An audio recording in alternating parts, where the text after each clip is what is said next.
እግዚአብሔር የሚፈልገው እግዚአብሔር ቤተክርስቲያንን ለመታደግ የሚፈልገው አንድ ሰው ነው። እግዚአብሔር አገርን ለመታደግ የሚፈልገው አንድ ሰው፣ አንድ ሁነኛ ሰው፣ አንድ ቁልፍ ሰው፣ አንድ ኢምፓክት ያለው ሰው፣ አንድ እግዚአብሔር የሚሰራበት ሰው እግዚአብሔር ይፈልጋል። ከጌታ ጋር ሲሪየስ ንክኪ የሌለው ሰው በምን እንደምታውቃላችሁ? እግዚአብሔር እየተናገረው ምንም ሲጸጸት ምናምን ሲያተ መንፈስ የለም። ማን ይውቀሰው? እንዴት ይስማ? ዳዊትም እንደተቀባ ፍልስጤማውያን በሰሙ ጊዜ በዳዊት ላይ ምን ሆኑ? ተከማቹ። እውነተኛው ቅባት ሲያገኝህ፣ እውነተኛው የእግዚአብሔር ኃይል ባንተ መገለጥ ሲጀምር ክብርና ዝና ባውንድ ሳይሆን ወደ አንተ የሚጎትተው ሰልፍ፣ ጦርነት። የምትቀበለው ጦርነት ነው። የአመፅ ልጅ መከራ አይጨምርበት። ቅባት እግዚአብሔር ጠላቶቹን ከፊቱ ምን ያደርጋል? ያጠፋል። እሱ ለጠላቶቹ ጊዜ የለውም።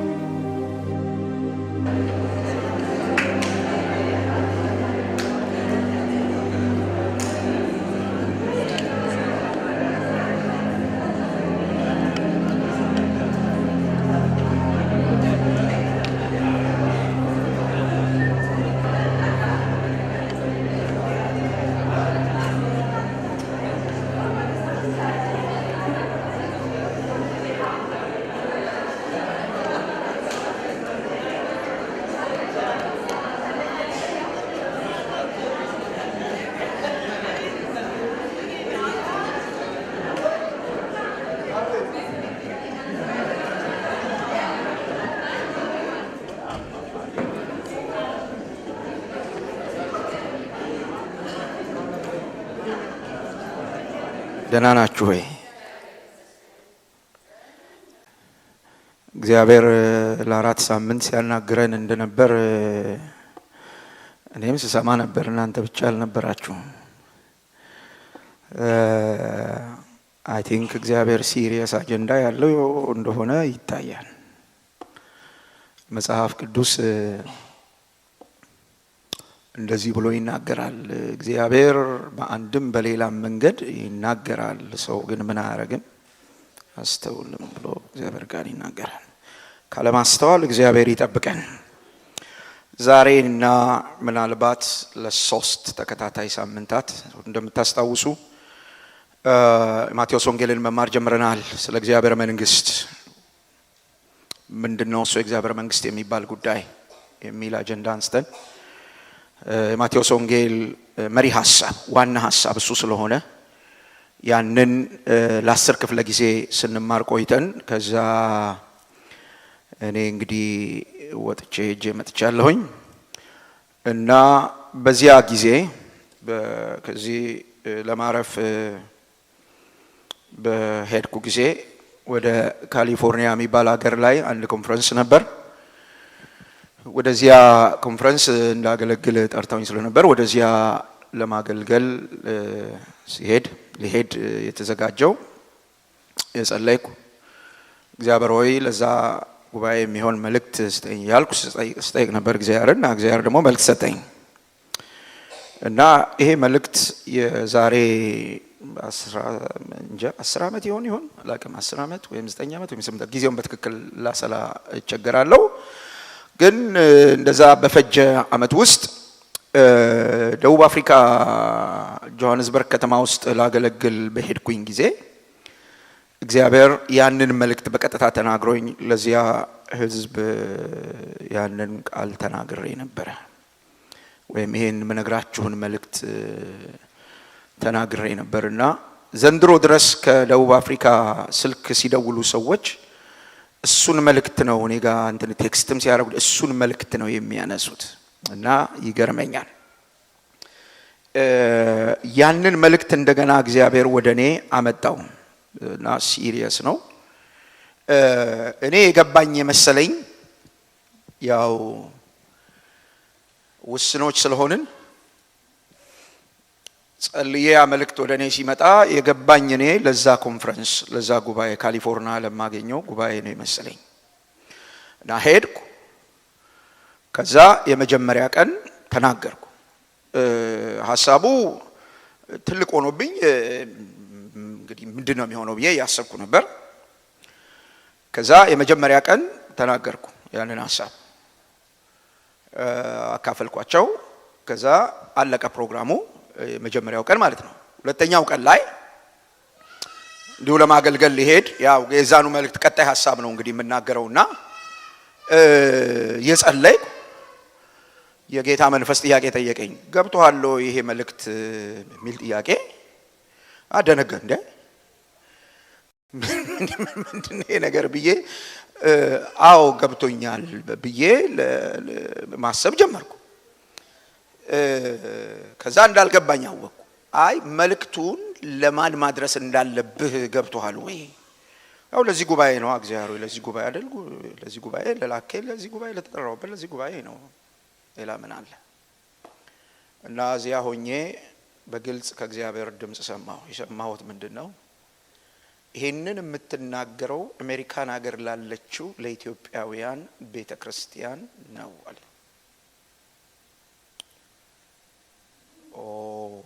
ነው እንዴ ብዬ ሁለተኛው ቀን ላገለግላቸው ስቆም ነገርኳቸው። ይሄ መልእክት እግዚአብሔር እንደዚህ ብሏል። እኔ የተጠራውበት መተህ ታገለግላለህ የተባልኩበት አሜሪካን ውስጥ ያለ ቤተክርስቲያን እኔ አላቀም፣ ግን እዚህ መጥቼ አገልግያለሁኝ። ግን እግዚአብሔር መንገድ አለኝ ይሄን መልእክት የምታደርስበት ብሎኛል። እንዴት እንደማደርስ አላቀም። ይሄ ዝም አልኩ። ልክ ካሊፎርኒያ አገልግሎት ጨርሼ ስመጣ ሜሪላንድ በፍጹም ያላሰብኩት ያልጠበቅኩት ሌላ አገልግሎት ሌላ ኮንፈረንስ ምልክት እንዲሆነ ነው ብሎ ያበር መጣ እና ተናገርኩ እዛ። ይሄንኑ መልእክት አሁን ለዚህ ጉባኤ እናገራለሁኝ። የምናገረው ለዚህ ጉባኤ ስናገር እንደሌሎቹ ጉባኤዎች ይሄንን ጉባኤ ለአንድ ጊዜ ብቻ ስለማላገኘው በተከታታይ ስለሆነ ማገኘው አንድ ለዚህ ጉባኤ ደግሞ እረኛ እንደሆንኩ ስለሆነ ማምነው ደሞም ስለሆንኩ እግዚአብሔር ለኔና ለዚህ ጉባኤ ስፔሻሊ ይሄንን መልእክት እንዳመጣ እርግጠኛ ሆኜ ነው የምናገረው። ስለዚህ በዚህ ይሄንን መልእክት እንደ ትምህርት እንዳትወስዱት። ወደ ትምህርታችን ምናልባት ከሴፕቴምበር 22 በኋላ እንመለሳለን። እስከዚያ ጊዜ ድረስ ግን የእግዚአብሔር መንፈስ በሚያመጣቸው መስመሮች አንድም ሰው ወደዚህ ጉባኤ መጥቶ ያገለግለናል። ስለ ትልቁ እግዚአብሔር ወንድማችን ጆን እግዚአብሔር ይባርከው። እግዚአብሔርን ትልቅነት፣ እግዚአብሔርን ምሕረት፣ እግዚአብሔርን መውደድ፣ እግዚአብሔርን ማወቅ የሚለውን ነገር በግልጽ እግዚአብሔር በረዳው መጠን አሳይቶናል። ያን ትልቅ እግዚአብሔር እንዴት እንደምናመልከው ደግሞ የሚያስተምረን ሰው ከህይወቱም የሚያካፍለን ሰው እግዚአብሔር ይረዳናል። ወደዚህ መጥቶ ያገለግለናል ሌላ ሰው። እስከዚያ ጊዜ ድረስ ይሄንን መልእክት በደንብ ልንሰማው ስለሚገባና ከዛ በኋላ ኃላፊነት የግል ነው። ይሄ መልእክት የሚሰብከውንም ሰውዬ የሚሰበኩትንም ሰዎች አንድ ላይ ነው የሚመለከተው። ከዚህ መልእክት ውጪ የሚሆን ማንም ሰው የለም። ስለዚህ ሁላችንም ነን የዚህ መልእክት ተደራሲዎች እንጂ አንዱ መልእክት አድራሽ አንዱ መልእክት ተቀባይ ሆነን አይደለም የምንሰማው። ይሄንን የምንሰማው እኔም እየተናገርኩ እሰማለሁ፣ እናንተም እየሰማችሁ ትሰማላችሁ ማለት ነው። የዚህ መልእክት እንግዲህ ስለ ትንቢት መንፈስ ማምነው የትንቢት መንፈስ በትንቢት ቃል ውስጥ ሲመጣ ነው። የእግዚአብሔር ድምጽ እንደሆነ ይችል መታከል ማለት ተራጠሩ። ስለዚህ ይሄ የነገርኳችሁ መልእክት ከየትኛው የእግዚአብሔር ቃል እንደመጣ ላነብላችሁ ፈልጋለሁ። ይሄን ክፍል በደንብ ነው የምናየው። አንደኛ ሳሙኤል ምዕራፍ 17 ቁጥር 9 ሳቡ እንዲያዝ ቁጥር 8 ጀምሮ ላንብብ። እርሱም ቆሞ ወደ እስራኤል ጭፍሮች ጮኸ፣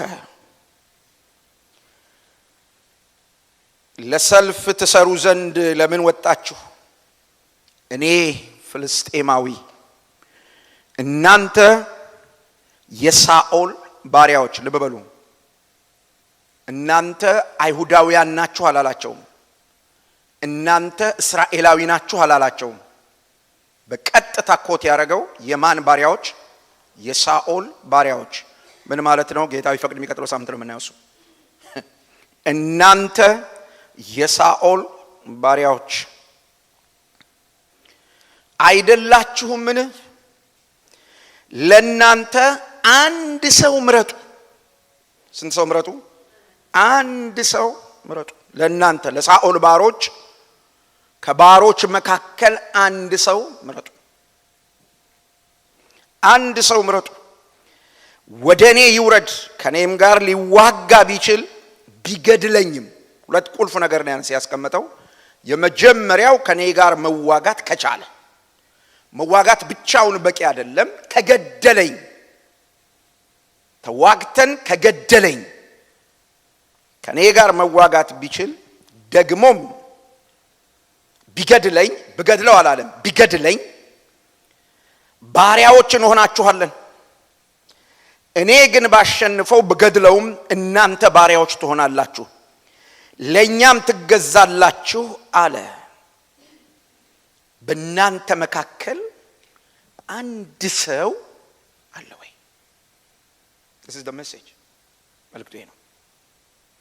መጽሐፍ ቅዱስንም ሆነ የቤተ ክርስቲያንን ታሪክ ዝግ ብለን ስንመለከት፣ ስናጠና፣ ስንፈትሽ እግዚአብሔር በቤተ ክርስቲያንም ላይ ወይም በብሉይ ኪዳን በእስራኤል ሕዝብ ላይ እንደ ሕዝብ እንደ አገር፣ በሐዲስ ኪዳን በቤተ ክርስቲያን ላይ የመጡ ክፉ ተግዳሮቶችን፣ ክፉ ነገሮችን የሚመልስባቸውም የመለሰባቸው ሰዎች አሉ። አንድ ሰው ሕዝብ አይደለም እግዚአብሔር የሚያስነሳው።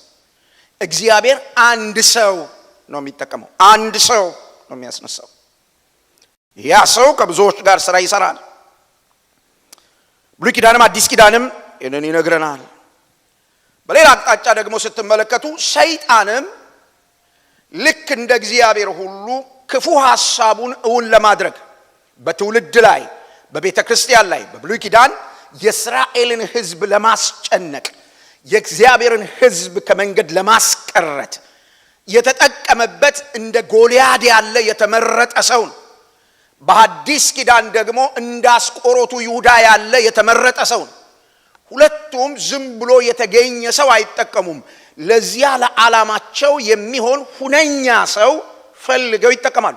ለምሳሌ እግዚአብሔርን ብታዩ በብሉይ ኪዳን እግዚአብሔር ስራውን ሲሰራ ስንት ሕዝብ ባለበት አገር አንድ ሰው ሁነኛ ሰው አግኝቶ መርከብ እንዲሰራ አደረገው። ኖህ የሚባል ሰው መጽሐፍ ቅዱስ ዘፍጥረት ምዕራፍ 6 ቁጥር 8 እና 9 እንደሚነግረን እግዚአብሔርም ኖህም በትውልዱ መካከል ይላል ኤክሰፕሽናል የሆነ ሰው ነበረ። ዝም ብሎ ከትውልዱ ጋር አንድ አይነት ሰው አልነበረ። የሆነ ዩኒክ የሆነ ሰው ነበረ። የሆነ ልዩነት የነበረው ሰው ነበረ። እግዚአብሔር ወደ ኖህ ሄዶ በኖህ አማካኝነት ስራውን ሲሰራ ታገኛላችሁ። ስለዚህ አንድ ሰው በእግዚአብሔር አይን ፊት ትልቅ ዋጋ አለው። ለውጥ ለማምጣት እግዚአብሔር እንደዚህ አይነት ሰው ይፈልጋል። ነቀፋ የሚያስወግድበት ሰው፣ ችግርን የሚያስወግድበት ሰው፣ እንደ ሙሴ ያለ ሰው፣ እንደ ጳውሎስ ያለ ሰው ከቤተ ክርስቲያን ላይ፣ ከአገር ላይ፣ ከጄኔሬሽን ላይ ነቀፋን የሚያስወግድ። እኔ እርግጠኛ ሆኜ እነግራችኋለሁኝ፣ ተሰብስቦ መዘመር በጣም ጥሩ ነው። እሁድ እየተገኙ ማምለክ በጣም ጥሩ ነው። እግዚአብሔር ከዛ ላለፈ ጉዳይ ሰው እየፈለገ ነው ያለው። አንድ ሰው ነው የሚፈልገው። የብሉይ ኪዳንን መጽሐፍ ስታጠኑ በኢሳይያስ መጽሐፍ ላይ እንደዚህ የሚል ሐሳብ ታገኛላችሁ። በፈረሰው ቅጥር በኩል የሚቆምላት አንድ ሰው አገኛለሁ ብዬ በከተማ ውስጥ ምን አደረኩ? ፈለኩ፣ ግን የለም አለ እግዚአብሔር። እግዚአብሔር የሚፈልገው፣ እግዚአብሔር ቤተክርስቲያንን ለመታደግ የሚፈልገው አንድ ሰው ነው። እግዚአብሔር አገርን ለመታደግ የሚፈልገው አንድ ሰው ነው። አንድ ሁነኛ ሰው፣ አንድ ቁልፍ ሰው፣ አንድ ኢምፓክት ያለው ሰው፣ አንድ እግዚአብሔር የሚሰራበት ሰው እግዚአብሔር ይፈልጋል። ጎልያድ መጥቶ የጠየቃቸው ይሄንን ነው።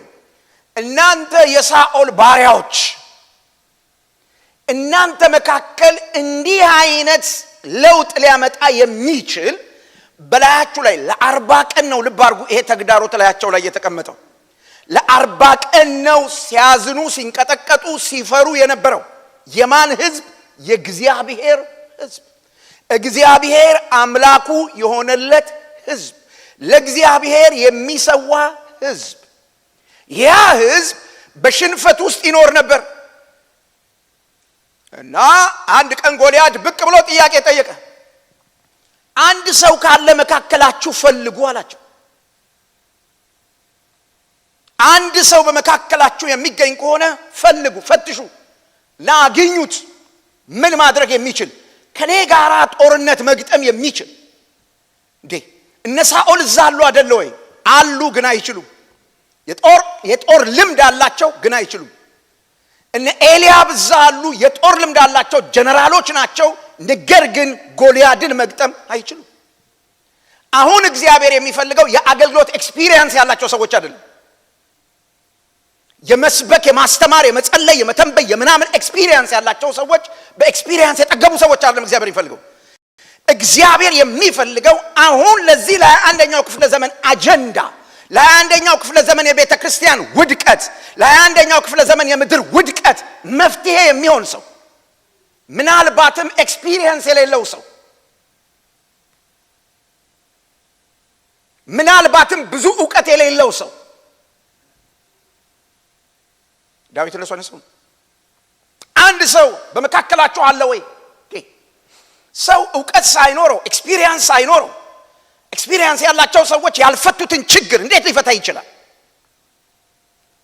ሰው ዕውቀት ሳይኖረው፣ ችሎታ ሳይኖረው፣ ልምድ ሳይኖረው እንዴት አድርጎ ሌሎች ያልቻሉትን ነገር ሊችል ይችላል? የሚፈለገው ሰው ምን አይነት ሰው ነው? ስለዚህ ስለሚፈለገው ሰው ሁለት ነገር ዛሬ አነሳለሁኝ። አንደኛው ለእግዚአብሔር ምርጫ የተገኘ ሰው ነው የሚፈለገው። ቅድም እንደነገርኳችሁ እግዚአብሔር ኢየሩሳሌምን ሊታደግ፣ እስራኤልን ሊታደግ፣ በእስራኤል ሕዝብ መካከል በፈረሰው ቅጥር በኩል የሚቆም አንድ ሰው ሲፈልግ አጣ። ያጣው ያ አንድ ሰው ምን አይነት ሰው ነበረ ያላችሁ እንደሆነ እግዚአብሔር ሲመርጥ ከሕዝብ መሃል እግዚአብሔር ሲፈልግ፣ በሰው መሃል እግዚአብሔር አይኖቹን ሲያንቀሳቅስ መርጦ የሚያገኘው ሰው፣ ዝም ብሎ መንገድ ላይ ያገኘውን ሰው እግዚአብሔር አይጠቀምም። በእግዚአብሔር የምርጫ አይን ውስጥ የገባ ሰው፣ በእግዚአብሔር የምርጫ አይን ውስጥ የገባ ሰው መቼ? እዚህ አንያ ሳሙኤል ምዕራፍ 13 ቁጥር 8 ጀምሮ ሄዳችሁ ስታነቡ የእግዚአብሔር ቃል እንደዚህ ብሎ ይናገራል። ሳኦል ከነገሰ በኋላ ሕዝበ እስራኤልን መርቶ ከፍልስጤማውያን ጋር ጦርነት ሊገጥም ሄደ። ጦርነት ሊገጥም ሄደና እዚያ ጦርነቱ ከመጀመሩ በፊት መስዋዕት መቅረብ ነበረበት። እግዚአብሔር መመለክ ነበረበት። እግዚአብሔርን ሳያመልኩ ወደ ጦርነት መግባት አይችሉም ነበረ። ለእግዚአብሔር መስዋዕት ሳያቀርቡ ጦርነቱን ከጠላት ጋር ያለውን ግብ ቢጀምሩት ሽንፈት ነው ውጤቱ፣ ይታወቃል። እግዚአብሔር ያልቀደመበት፣ እግዚአብሔር ከፊት ያልተሰለፈበት ጦርነት በእግዚአብሔር ሕዝብ መካከል ሽንፈት ነው። ስለዚህ ሳኦል ይሄ ጦርነት ከመጀመሩ በፊት መስዋዕት አቀረበ። መስዋዕት ያቀረበው ከመሬት ተነስቶ አይደለም። እግዚአብሔር ቃል እንደሚነግረን ይሄንን መስዋዕት ማቅረብ የነበረበት ሳሙኤል ነው። ነብዩ ሳሙኤል፣ እሱን የቀባው ሳሙኤል። ሳሙኤል ሲያደርገው ብዙ ጊዜ ስላየ እሱም ማድረግ ይችላል። ከባድ አይደለም። እንስሳ ሰውቶ ምናምን ማቅረብ ከባድ አይደለም። ለዚህ ይችላል እና ሲጠብቅ ሳሙኤል ዘገየ። ሳሙኤል በሰዓቱ አልመጣ አለ። ሳኦል ደግሞ ሁሉን ማድረግ የሚችል ሰው ነው፣ ችግር የለበትም። ስለዚህ ብድግ አለና ሲመለከት ሕዝቡ ወደ ሰልፍ ከመሄድ ይልቅ ፍልስጤማውያን እየተከማቹ ሲያይ የእስራኤል ሕዝብ ደግሞ መሸሽ ጀመረ፣ መበተን ጀመረ። ሕዝብ ሚስ ከሚያደርግ የእግዚአብሔርን ሐሳብ ሚስ ቢያደርግ ነው የሚፈልገው። very remarkable ህዝብ ከሚያጣ እግዚአብሔርን ቢያጣ ነው የሚመርጠው ሳኦል ግድ የለበትም አይቸግረውም ስለዚህ ህዝቡ እየተበተነ ሲመጣ ይሄን ህዝብ ወደ ስምሪቱ ማስገባት አለብኝ ብሎ ብድግ አለና መስዋዕቱን ሰውቶ ጨረሰና ጦርነቱን ሊያስጀምር ሲል ሳሙኤል መጣ ሳኦል አለው ጥሩ አላረክም ጥቂት ታግሰህ ቢሆን ኖሮ ዋው ጥቂት ታግሰህ ልብ በሉ እግዚአብሔር ምርጫ እንዴት እንዳካሄደ እንድታው ነው ፈልግ ጥቂት ታግሰህ ቢሆን ኖሮ እግዚአብሔር መንግስትን ለዘላለም ሊያጸናልህ ነበር ጥቂት 5 ደቂቃ ይሁን 10 ደቂቃ ይሁን ያ ጥቂት አላቅም 30 ደቂቃ ይሁን ብቻ አላቅም የሆነች ጥቂት አላት ሳሙኤል እቺን ታግሰህ ቢሆን ኖሮ እግዚአብሔር ባንተ የጀመረውን ስራ ሊቀጥለው ነበር አለ ለዘላለም ሊሄድ ነበር ጥቂት መታገስ አቅቶህ ነው ሳሙኤል ደነገጠ ከዛ እንደዚህ አለው ቁጥር 8ን ስታነቡ ምዕራፍ 13 አሁን ቁጥር 14 ማለት ነው አሁን መንግስት አይጸናም እግዚአብሔር እንደ ልቡ የሆነ ሰው መርጧል አሜን አንተ እንደ ልብህ ነህ እንደ ልብህ ተነስተህ የእግዚአብሔርን ቃል ደፍጥጠህ የእግዚአብሔርን ሐሳብ ረግጠህ አንተ የመሰለህን ታደርጋለህ በአገልግሎትህ በተዋጊነትህ እግዚአብሔርን ሰርፕራይዝ ልታረገው ትሞክራለህ ኖ ስሙኝ እግዚአብሔር ለቤተክርስቲያን የሚናገረው ይሄን ነው ስፔሻሊ ለአሜሪካን ሀገር ቤተክርስቲያን በመድረክ አክቲቪቲ በመድረክ ፐርፎርማንስ ለተሞላችሁ ቤተክርስቲያን በግርግር ብቻ ለምትንቀሳቀሰው ቤተክርስቲያን እግዚአብሔር እንደ ልቡ የሆነ ሰው እንደ ልባቸው ከሚኖሩ ሰዎች መካከል መረጠ እንደ ልባቸው ከሚሰው እንደ ልባቸው ከሚዘምሩ እንደ ልባቸው ከሚያመልኩ እንደ ልባቸው ከሚኖሩ እንደ ልባቸው ከሚያገለግሉ ሰዎች መካከል አንድ ሰው እንደማን ልብ የሆነ እንደ እግዚአብሔር ልብ የሆነ እግዚአብሔር ይፈልገው ሲል ይሄ ሰው ብቻ ነው ነቀፋ ሊያስወግድ የሚችለው ብዙ የጥቅስ ዕውቀት ላይኖረው ይችላል ብዙ የተብራራ ትምህርት ላያስተምር ይችላል ነገር ግን እግዚአብሔር ይፈልገው ይሰማ አሜን አሜን ለእግዚአብሔር ምርጫ የተገኘ ሰው ሐዋርያት ሥራ ምዕራፍ 13 ቁጥር 22 እንደዚህ ብሎ ይናገራል የእግዚአብሔር ቃል ሳኦልን ከሻረው በኋላ ዳዊትን አነገሰላቸው ሲመሰክርለትም እንዲህ አለ ይላል ማን የመሰከረለት እግዚአብሔር ምን ብሎ መሰከረለት እንደ ልቤ የሆነ ፈቃዴን ሁሉ ምን የሚል የሚያደርግ የእሴይ ልጅ ዳዊትን ምን አልኩ አገኘው እስቲ ያገኘው ብሎ ባካችሁን አገኘው ዋው በእግዚአብሔር ምርጫ ውስጥ ተገኘ የሚባል ሰው ምን አይነት ሰው ነው ያላችሁ እንደሆነ እንደ እግዚአብሔር ልብ የሆነ ሰው አሁን እንደተናገርኩኝ እንደ ልቡ ያልሆነ ሰው መንፈሳዊነታችን አገልግሎታችን የህይወት ስርዓታችን እንደ ልባችን ከሆነ ከእግዚአብሔር የምርጫ ፍላጎት ውጪ ሄደናል ማለት አላገኘንም እኛና እግዚአብሔር አልተገናኘንም እስራኤላዊ ሆነን መቀጠል እንችላለን አው ስማችን እስራኤላዊ ነው ግን የማን ባሪያዎች ነን የሳኦል ልበሉ እነዚያ ሰዎች ሲጠየቅ እስራኤላዊ ናቸው ስማቸው ክርስቲያን ነው ስማቸው አማኝ ነው ፕራክቲካሊ ግን የማን ባሪያዎች ናቸው የሳኦል ምን ማለት ነው በሌላ አነጋገር እንደ ልቡ የሚኖረው ሰው የሳኦል እንደ ልቡ የሚያመልከው ሰው የሳኦል እንደ ልቡ የሚወጣው የሚገባው ሰው የሳኦል ምኖች ናቸው ባሮች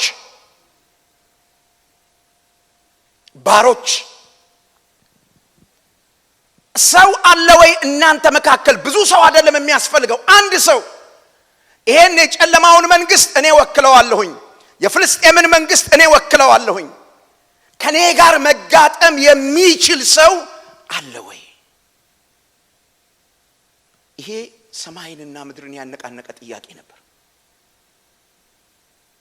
የኪዳን ቃል የተሰጠው ሕግ የተሰጠው ነቢያት ያሉት ካህናት ያሉት መስዋዕት መሰዋት የሚያቅ በምድር ከነበረ አሕዛብ ሁሉ ጣዖት ከሚያመልክ ሕዝብ ሁሉ ተለይቶ ጂሆቫ የፍጥረት ዓለሙ ባለቤት አምላኬ ነው በሚል ሕዝብ መካከል አንድ ሰው ጠፍቶ በነዛ ሰፈር አንድ ሰው ሲገኝ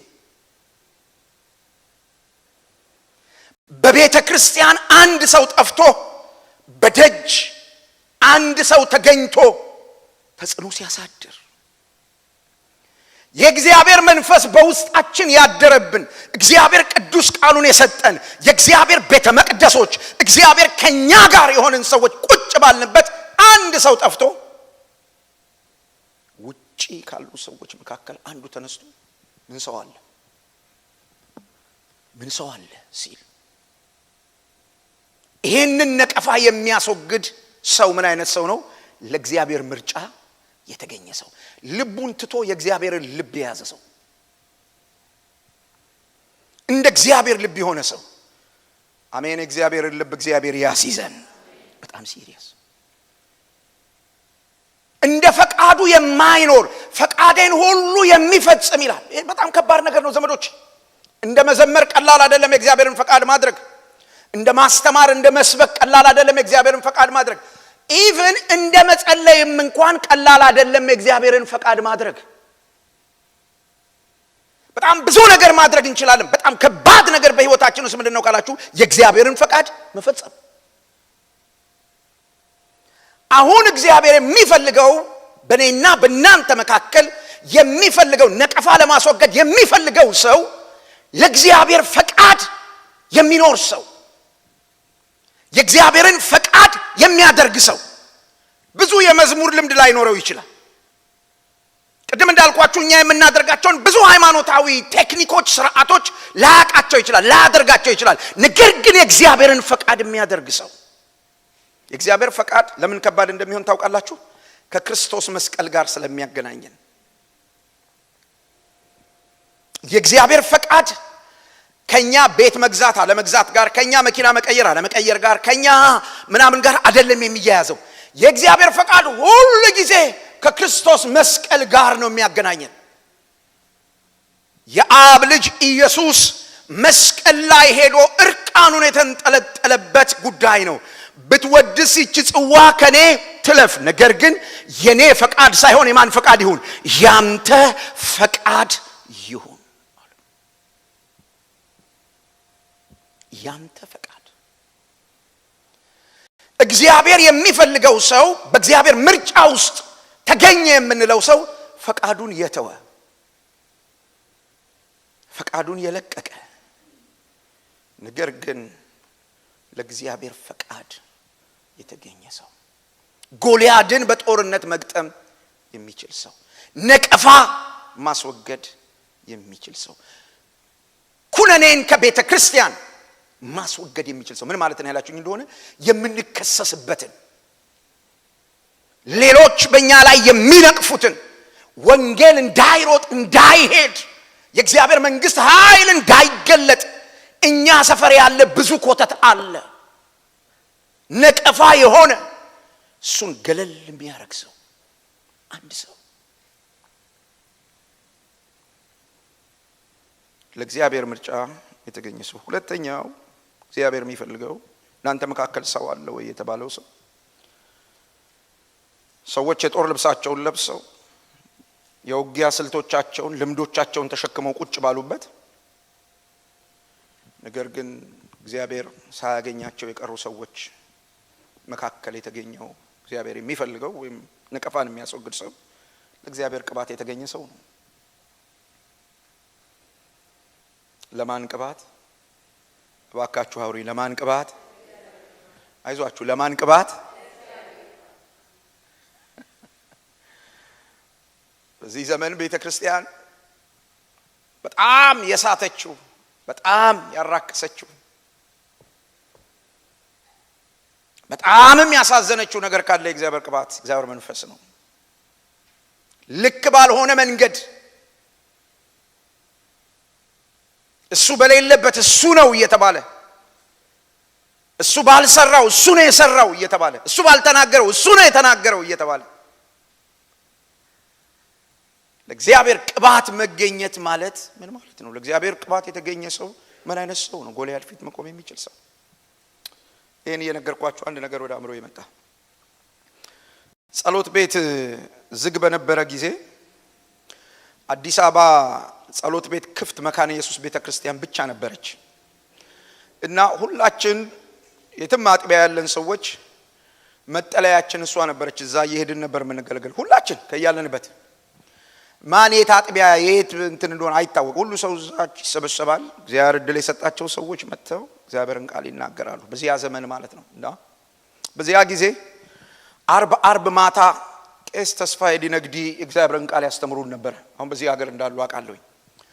ለአንድ ቀን አርብ እዛ ጉለሌ ቤቴል መካነ ኢየሱስ ቤተክርስቲያን የምታውቁት ሰዎች ካላችሁ ደጅ ላይ ሁሉ ሰው ፈሷል። ቤቱ ሞልቶ፣ ቤቱ ልክ እንደዚህ አይነት ቤት ነው። እንደዛ ከላይ መቀመጫ አለው፣ ከዚህ እንዲህ አይነት መቀመጫ፣ ይሄ ሁሉ ሞልቶ ያ ሞልቶ ደጅ በየሜዳው መዓት ህዝብ ፈሷል። እና እኔ ስገባ ወደ ጉባኤ ወደዛ ግቢ ስገባ እሳቸው እየሰበኩ ነበር። በጣም በኃይል ይሰብኩ ነበር እና የሚናገሩት እንደዚህ ያሉ ነበር። አንድ ሰው ይላል እግዚአብሔር ይሉ ነበር። ያ ሁሉ ህዝብ እዛ ፈሶ፣ እኔ የጠየቁትን ጥያቄ ልነግራችሁ ነው። ያ ሁሉ ህዝብ እዛ ፈሶ፣ ያ ሁሉ ህዝብ በመፍራት የእግዚአብሔርን ቃል እየሰማ እግዚአብሔር አንድ ሰው አጣው ይላል እያሉ በኃይል ይናገራሉ። በኋላ እኔ ጥያቄ አንድ ሰው እንዴት ይሄ ነገር እንዴት ነው አንድ ሰው የሚለው? እግዚአብሔር አዳራሽ ሞልቶ የተረፍነው ሜዳ ላይ ፈሰን ይሄ ሁሉ ህዝብ እዚህ ተኮልኩሎ እንዴት ነው እግዚአብሔር አንድ ሰው የሚለው? ለካ መለኪያ አለው። ዝም ብሎ የተኮለኮለ ሰው ሁሉ አይደለም። ዝም ብሎ የተሰበሰበ ሰው ሁሉ አይደለም። ለካ ታዲያ መለኪያ አለው። ለካ እግዚአብሔር አንድ ሰው እያለ ሲጮህ፣ እግዚአብሔር አንድ ሰው እያለ ሲናገር የፕሮግራም ጉዳይ አልነበረም። በጣም የሚገርማችሁ ነገር ያ አንድ ሰው በወቅቱ አለመገኘቱ፣ ለዚያ የእግዚአብሔር ድምጽ ቤተክርስቲያን ጆሮዋን ከፍታ ምላሽ አለመስጠቷ፣ ልክ የደርግ ስርዓት አልፎ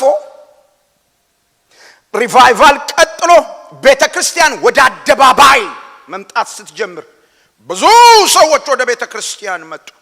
የቤተክርስቲያን መልክ ተለወጠ። አንድ ሰው ቤተክርስቲያንን ቅርጽ የሚያስይዛት አልነበረም።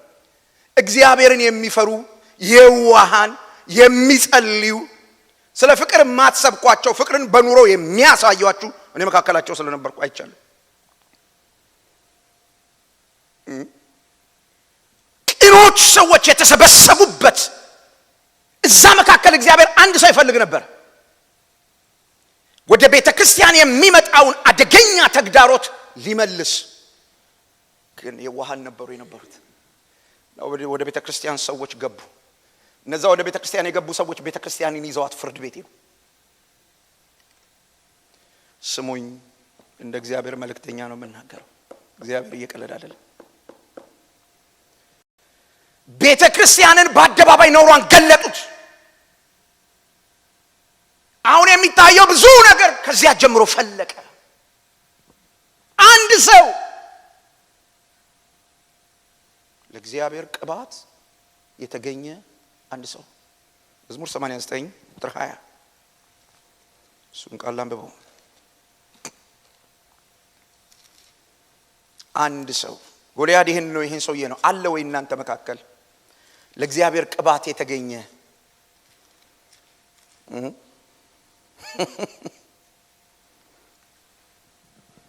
እግዚአብሔር አግኝቶ የቀባው። እግዚአብሔር ሳያገኘን ሰዎች ዘይት ባናታችን ላይ ቢያፈሱ ትርፍ የለውም፣ ምንም አይጠቅምም። ሰሞኑን አንድ ሰባኪ ሲናገር የተዝረከረከ ዘይት ብሎ ሲናገር ሰማሁት እና በጣም ገረመኝ። አገላለጡ በጣም ይገርማል። ሰዎች ናቸው ልከው በስልኬ ላይ ሳዳምጠው ወዳጄ ነውና ሲናገር በጣም ኃይለኛ ነገር ተናገረ ስለዚህ ዘይት። በጣም የሚያስገርም ነገር ተናገረ። ፈልጉና ስሙት። እኔ እሱን አልነግራችሁም። ለማንኛውም ወደ እግዚአብሔር ቅባት እንምጣ። ቅባት ሰው ይፈልጋል። ምዕራፍ 16 ዳዊት ሲቀባ ዝም ብሎ አይደለም የተቀባው። ተመልከቱ የእግዚአብሔር ቃል ምን እንደሚል። ባሪያዬን ዳዊትን አገኘሁት፣ እነማን ያሉበት ቤተ መቅደስ ውስጥ ምዕራፍ 16 አንደኛ ሳሙኤል እነ ኤልያብ ፊት መደዳ ላይ አሉ። ማን ያላገኛቸው? እግዚአብሔር ያላገኛቸው ግን ቤተ መቅደስ ያገኘቻቸው።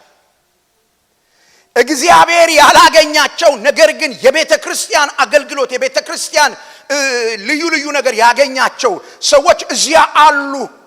እና ሳሙኤል ዘይት ይዞ መጣ ሊቀባ እና ነብዩ ተሳሳተ። እነዚህ እግዚአብሔር ያላገኛቸው ሰዎች ሰው ለማሳሳት ነብይ ለማሳሳት እንኳን የሚችሉበት አቅም አላቸው። እና ኤልያብን ገና ሲያየው ሳሙኤል ዋው አለ። እግዚአብሔር የሚቀባው ሰው ይሄውና በፊቴ ትከሻው ቁመናው ምናምኑ ሲያየው በቃ ለቅባት የሚሆን መሰለው። ሊያፈስበት ሲል እግዚአብሔር እንዲህ አለው፣ ኖ ኖ ኖ ኖ ሳሙኤል፣ ይሄ ሰውዬ እኔ ያገኘሁት ሳይሆን እኔ የናቅኩት ሰው ነው አለ። ዋው! ይሄ ሰውዬ እኔ ያገኘሁት ሳይሆን እኔ የናቅኩት ሰው ነው። ስለዚህ ይሄ ለቅባት አይመጥንም፣ አይሆንም አለ እግዚአብሔር። አይሆንም። ሁለተኛው ወንድም ሲመጣ ሳሙኤል ይሄኛውን እንኳን ብሎ ሲል ኖ ይሄኛውንም እኔ አላገኘሁትም። እንዲህ ያሉ የእሴይ ልጆች ቤተ መቅደሱን የሞሉት የእሴይ ልጆች በሙሉ አለፉ። አንዳቸውም ለቅባት የተገኙ ሰዎች አልነበሩ። ለእውነተኛው የእግዚአብሔር ቅባት ለእውነተኛው የእግዚአብሔር ዘይት መለኮት ለሆነው ዘይት ሌላ ሰው አድርጎ ለሚለውጠው ዘይት ኢየሱስን ባንተ ህይወት ለሚገልጠው ዘይት ከሰማይ ለሚመጣው ዘይት ቤተ ክርስቲያንን ሊቀድሳት መጥቶ ያደረባት ያ ዘይት ለዚያ የሚሆን ሰው አልነበረም።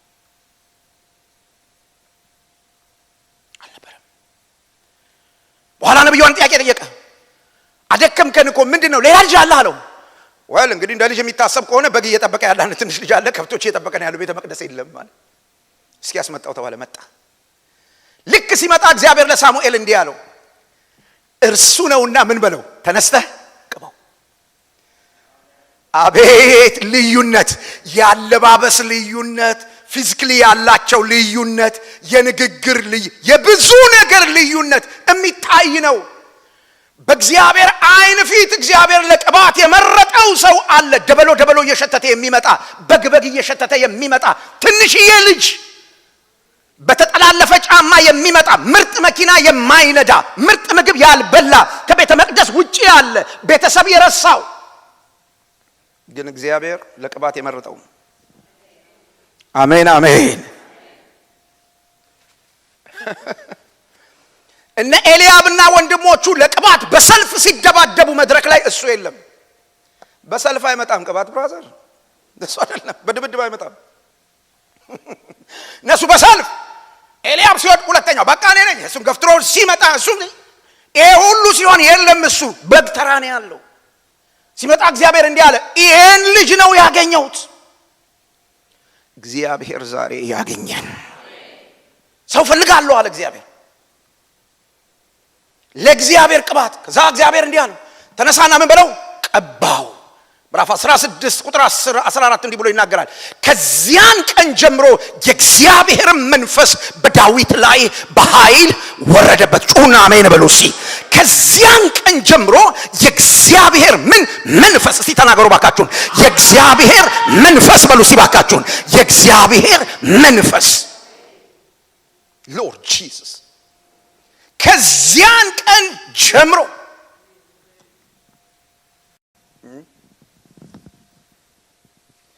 ከዚያን ቀን ጀምሮ የእግዚአብሔር መንፈስ በዳዊት ላይ መጣ። ስለዚህ ዳዊት ከዚያ ነጥብ ጀምሮ የበግረኛ መሆኑ ቀርቶ የእግዚአብሔር ባሪያ ጩና አሜን በል እስቲ። የእግዚአብሔር ቅባት አንተ ላይ ሲመጣ የማን ባሪያ ያደርግሃል? የእግዚአብሔር ባሪያ። ባሪያዬን አለ እግዚአብሔር፣ ተማመነበት። ባሪያዬን ከፍ ባደረገው፣ በአገልግሎት በባረከው፣ በገንዘብ በባረከው፣ በኑሮ በባረከው፣ በልዩ ልዩ ነገር በባረከው የማያምጽ ኢትዮጵያን ባሪያ የሚሆን አሜሪካን አብርሃም ሲመጣ ባሪያ የሚሆን ዳዊትን አገኘው። ለቅባት የተገኘ ሰው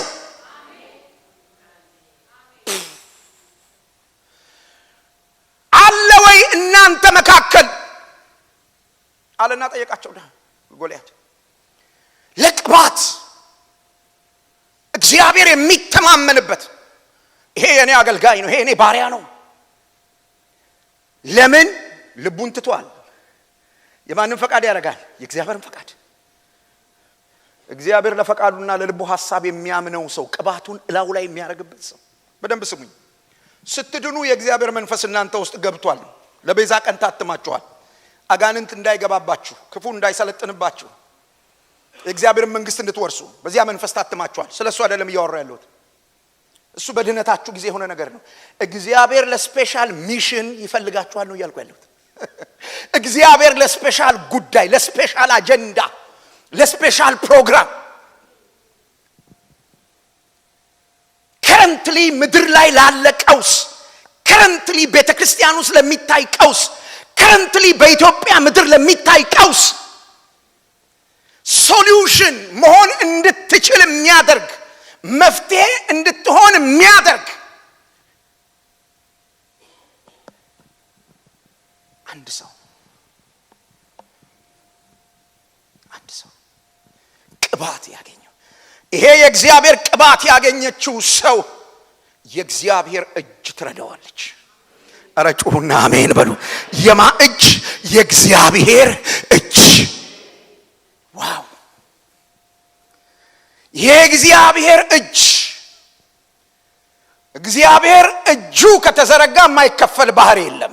እግዚአብሔር እጁ ከተዘረጋ ውሃ ማፈልቅ አለት የለም። እግዚአብሔር እጁ ከተዘረጋ የማይወድቅ ጎልያድ የለም። የእግዚአብሔር እጅ ትረዳዋለች። ቅባት ያገኘው ሰው ለእግዚአብሔር አግኝቶ እግዚአብሔር የቀባው ሰው የእግዚአብሔር እጅ የማይቻል ነገር ሲገጥም የማይቻል ነገር ጋር ሲጋፈጥ እግዚአብሔር እጁን ይዘርጋል። የእግዚአብሔር እጅ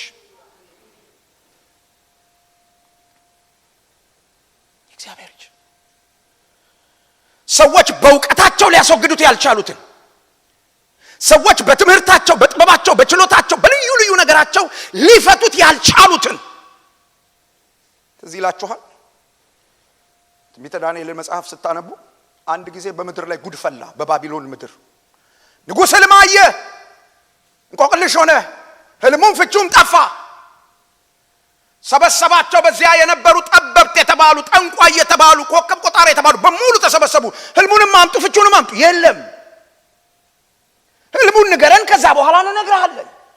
እንዲህ ያለ ነገር እስከ ዛሬ ተሰምቶ አይታወቅም። ሰው ሕልም ሳይናገር ሕልሜንም ፍቼንም አምጡ ብሎን አያውቅም። እንዲህ ያለ ኮንፊውዝድ የሚያደርግ ነገር፣ ግራ የሚያጋባ ነገር ለምን ትነግረናለህ? ልታጠፋን ፈልገህ ካልሆነ በስተቀር። ኋላ ንጉሡ እንዲህ አለ፣ እቺን እኔን ጥያቄ አዘግይታችሁ እድሜያችሁን ልታረዝሙ ነው፣ በሙሉ ትጠፋላችሁ የሚል የሞት አዋጅ አወጣ። ባቢሎን በሙሉ በሞት ድምፅ ተናጠች። አይሁዳዊ የለ፣ ባቢሎናዊ የለ። የሞት ጥላ ምድርን ከደናት።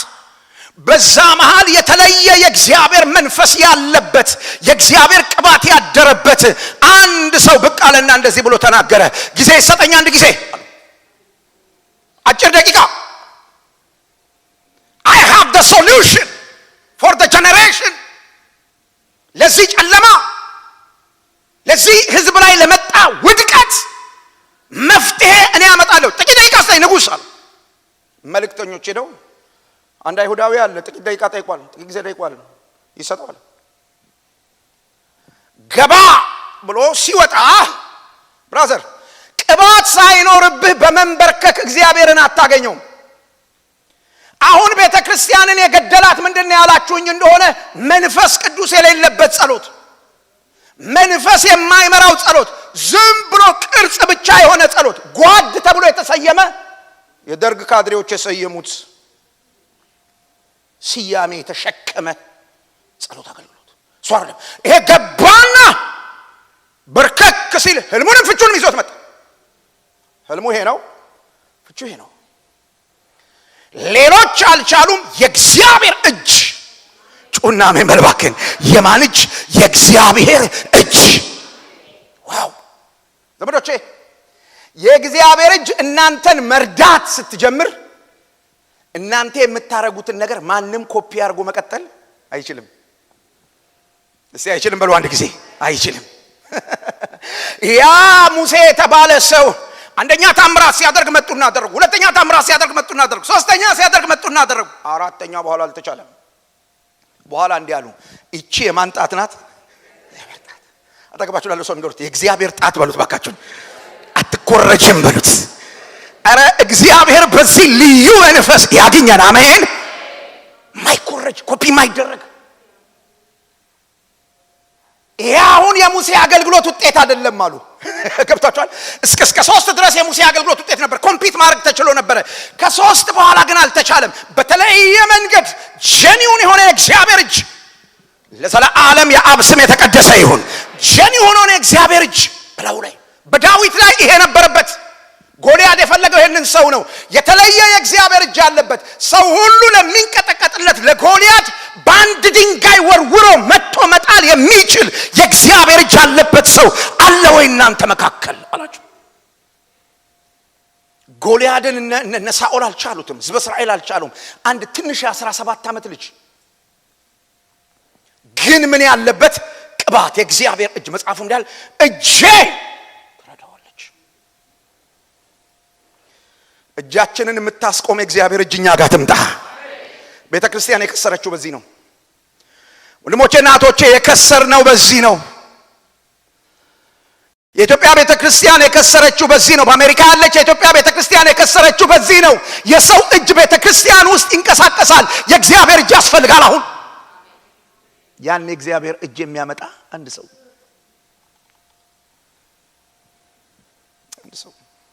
ቅባት ያለ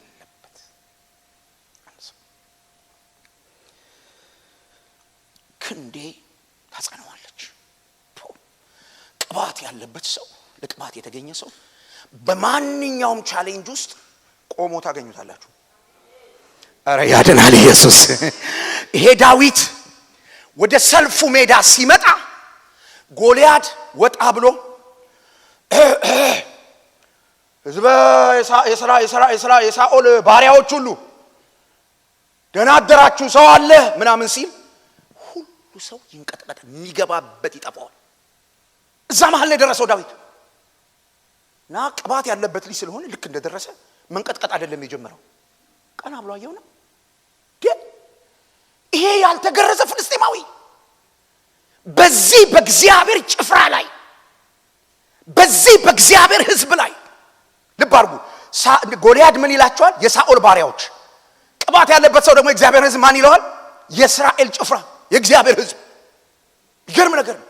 እንዴት ቢደፍር ነው እንደዚህ የሚናገረው? ቆሞ ሌላው መግቢያ ቀዳዳ ጠፍቶት በቀድ ሲርበተበት በጽናት ማን ቆመው? የእግዚአብሔር ክንድ ያድናል። ኢየሱስ ያደረብህ መንፈስ ብራዘር፣ ይሄ የእግዚአብሔር ቅባት ሲያገኝህ፣ ይሄ የእግዚአብሔር ቅባት ሲያገኝሽ ሰው ሁሉ ፈርቶ የሚሸሸው ቻሌንጅ ፊት ቆመ መፍትሄ ታመጣለህ። ያድናል ኢየሱስ። ቆመህ እየሸሸህ አይደለም፣ እየተበተንክ አይደለም፣ እየሮጥክ አይደለም፣ እየሸሸህ እየበረገክ አይደለም። የሚበረግጉ ቅባት የሌላቸው ሰዎች፣ ቅባት ያገኛቸው ሰዎች ቻሌንጁ ፊት ቆመው እኔ ነኝ የምጥለው ጩና አሜን በለሲ እኔ ነኝ መፍትሄው አለ ዳዊት። እግዚአብሔር ቅባት ያገኘው ሰው ጠላት በርሱ ምን አይልበትም፣ አይጠቀምበትም። ለቅባት የተገኘን ሰው ጠላት በርሱ አንዲት ነገር ማድረግ አይችልም። ዋው ዘመዶቼ፣ ቤተክርስቲያን መምጣት ይቻላል። መስበክ፣ ማስተማር፣ ምናምን ብዙ ነገሮች ማድረግ ይቻላል። ትሰለጥናላችሁ፣ ትለምዳላችሁ። በብዙ መንገድ ያንን ኳሊፋይድ መሆን ትችላላችሁ፣ ተምራችሁ ምናምን። የጠላት መሳሪያ አለመሆን ግን የሚቻለው በቅባት ብቻ ነው። ሰልጥናችሁ ብዙ ዕውቀት ኖሯችሁ ብዙ ነገር ይዛችሁ ጠላት ይጠቀማችኋል። ማስረጃ ልስጥ። ኢየሱስ ክርስቶስ በዚህ ምድር ሲያገለግል እነ ጴጥሮስ ምናምን ናስቆሮቱ ይሁዳ አብረዋሉ።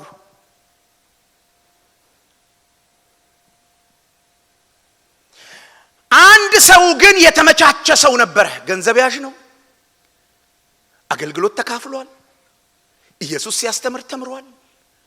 ግን አንድ ችግር ነበር። ሲሪየስ የሆነ ንክኪ ከኢየሱስ ጋር አልነበረው። ጌታ በመካከላቸው ቆሞ ከናንተ መካከል አንዱ አሳልፎ ይሰጠኛል ምናምን ብሎ እንኳን ሲናገር አይረብሽም። ሌሎች ተረብሸው ምን ነው አንተን እንሞታለን ካንተ ጋር ምናምን ያሉ ሲጨነቁ እሱ አይጨነቅም፣ አይረብሽም። ከጌታ ጋር ሲሪየስ ንክኪ የሌለው ሰው በምን እንደምታውቁ ታውቃላችሁ? እግዚአብሔር እየተናገረው ምንም ስሜት የለው።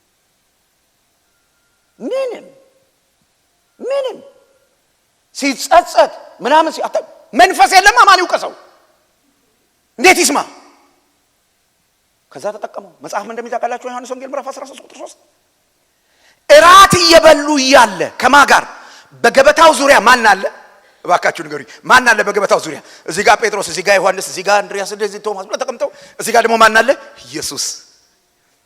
ወይ ጉድ! አብረው እየበሉ ቀስ ብሎ መጥቶ ሐሳብ ጨመረበት።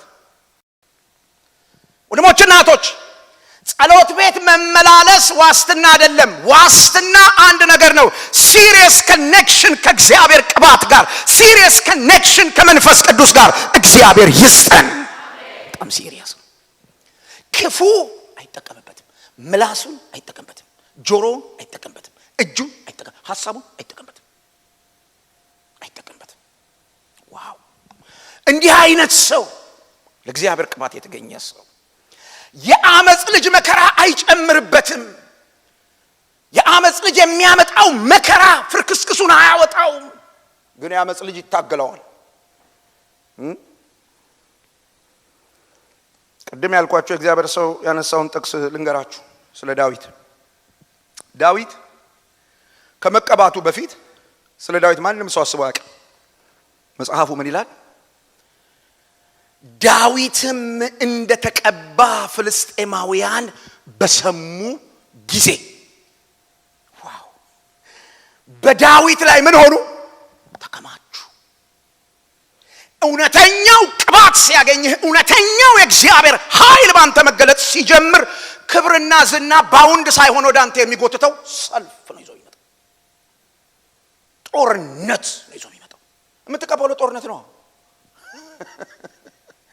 የአመጽ ልጅ መከራ አይጨምርበትም። ቅባት እግዚአብሔር ጠላቶቹን ከፊቱ ምን ያደርጋል? ያጠፋል። እሱ ለጠላቶቹ ጊዜ የለውማ። እሱ ለጠላቶቹ ጊዜ የለውም። ልብ በሉ፣ ዳዊት ለሳኦል ጊዜ አልነበረውም፣ ለጎልያድ ግን ጊዜ ነበረው። ሳኦል ዘመኑን ሙሉ ዳዊትን አሳዶ ጨረሰ። ከዚህ እግዚአብሔር ይጠብቃችሁ። እግዚአብሔር ቤት ውስጥ ተቀምጣችሁ አንድን ሰው ስታሳድዱ ብቻ ኖራችሁ ከመሞት ጌታ ይጠብቃችሁ። በጣም አደገኛ። ሳኦል ያገለገለው አገልግሎት ይሄ ነው። እግዚአብሔር በሰጠው ፖዚሽን፣ እግዚአብሔር በሰጠው አገልግሎት ምንም ስራ አልሰራም። በፍልስጤማውያን ፊት ሲያዋርዳቸው፣ መከራ ሲያሳያቸው፣ ግን በአንድ ነገር ብርቱ ነበረ። በምን ያላችሁ እንደሆነ ዳዊትን በማሳደድ። ዳዊት ራሱ በእኔና በሞት መካከል አንድ እርምጃ ቀረ እስኪል ድረስ ጨክኖ ዳዊትን እንዳሳደደ ሞተ። አቤት! ከማሳደድ ሳንፈታ ከመሞት እግዚአብሔር ይጠብቀን። በጣም ከባድ ነገር ነው። ዝብሎች እያሳደደው እያለ ሁለት ጊዜ ሳኦል በዳዊት እጅ ወደቀ። ሁለት ጊዜ ከዳዊት ጋር የነበሩ ሰነፎች እንደዚህ አሉት፣ እግዚአብሔር ይሄንን ጠላትህን በእጅ ላይ አሳልፎ ሰጥቷል። አንገቱን ምን በለው? በጥሰው። this is your time። ከዚህ የበለጠ የተመቻቸ ጊዜ አታገኝም። አንተ ያልጠበቅከውን ጊዜ ነው እግዚአብሔር ያመጣልህ። አንገቱን እዚህ ጋር ብትቆርጠው መሳደድ ያበቃል፣ ይዘጋል። እንደዚህ አለ። እግዚአብሔር በቀባው ላይ እጄን ምን አልልም አላነሳበትም። እኔ ለሳኦል ጊዜ የለኝም፣ ሳኦል ነው ለኔ ጊዜ ያለው። እኔ ለሳኦል ጊዜ የለኝም። እሱ ላይ እሱን በመጉደል የሱ አንገት እንዴት እንደሚበጠስ የሱ አንገት እንዴት እንደሚቆረጥ እሱ እንዴት እንደሚሰናከል ጊዜን ኢነርጂን እዚህ ላይ ኢንቨስት አላረግም። ኖ እግዚአብሔር ራሱ ከሱ ጋር ምን ያድርግ? ዲል ያርግ። እሱ የኔ ጠላት ነው፣ እኔ ግን በሱ ላይ አልነሳም። እሱ እኔ እንድሞት ነው የሚፈልገው፣ ሊገለኝ ነው የሚያሳድደኝ፣ ጦር ሰብቆብኛል፣ ብዙ ነገር አድርጓል። ኖ እኔ ለሱ ጊዜ የለኝም፣ ከእግዚአብሔር ጋር ዲል ያርግ ብሎ ጠላቶቹን ለእግዚአብሔር የተወ አንድ ሰው፣ በቀልን ለእግዚአብሔር የተወ አንድ ሰው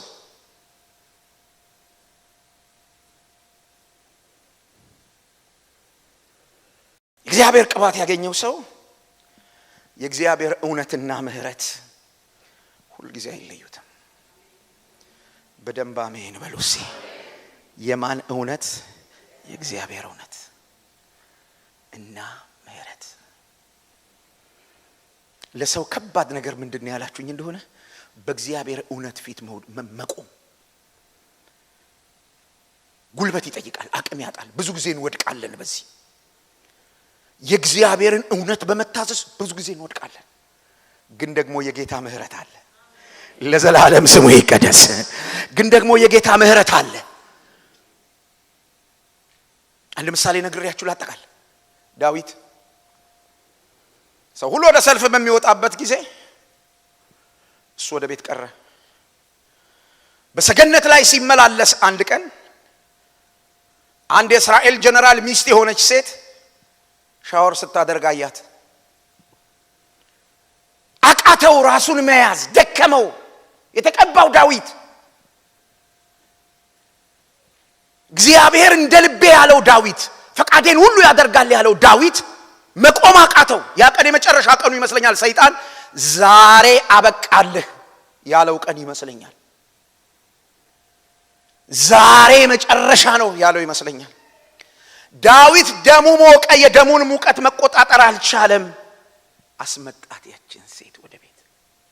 አብራተኛና ወደቀ። በሷ አላበቃም። ዳዊት እንዳረገዘች መልእክት ስትልክለት የእስራኤል አይን የተባለን ሰው እንደ ኦሪዮን ያለ አደገኛ ጀነራል፣ ዳዊት የማይዋጋቸውን ውጊያዎች የተዋጋ፣ ዳዊትን ቤተ መንግስት አሳርፎ እርሱ ነፍሱን ዋጋ የከፈለ ሰው እንዲገደል ደብዳቤ ጽፎ በእጁ አስይዞ ሰደደው።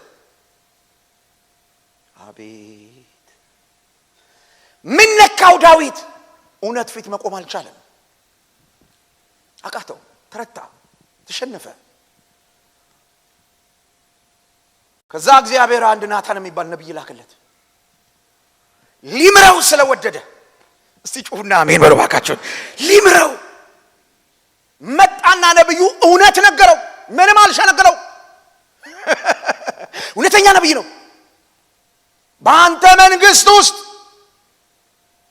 አንድ ግፈኛ ሰው በዝርዝር ነገረው። በኋላ ዳዊት እንዲህ አለ፣ ይሄ ሰው የሞት ልጅ ነው፣ እውነቱ እሱ ነው። በዚህ ሰው ላይ ፍርድ ሊፈረድበት ይገባል፣ ይሄ ሰው ሊገደል ይገባዋል ብሎ ፈረደ። እውነቱን ፈረደ። በኋላ ነብዩ እንዲህ አለው፣ ዳዊት እውነቱን ከተቀበልክ ያ ሰው አንተ ነህ። ያ ሰው አንተ ነህ። ይሄን እውነት ያመጣ ነብይ ወደ እስር ቤት ወሰዱት አላለም። ይሄን ማድረግ አይችልም ነበር? ይችላል። ንጉስ ነው። ሐሰተኛ ነብይ ነው ብሎ ሊያሳስረው ይችላል። አንገቱን ሁሉ ሊያስቆርጠው ይችላል። አላረገም። በእግዚአብሔር ፊት ቅርዝዝ አለ። ወድቅ ያለው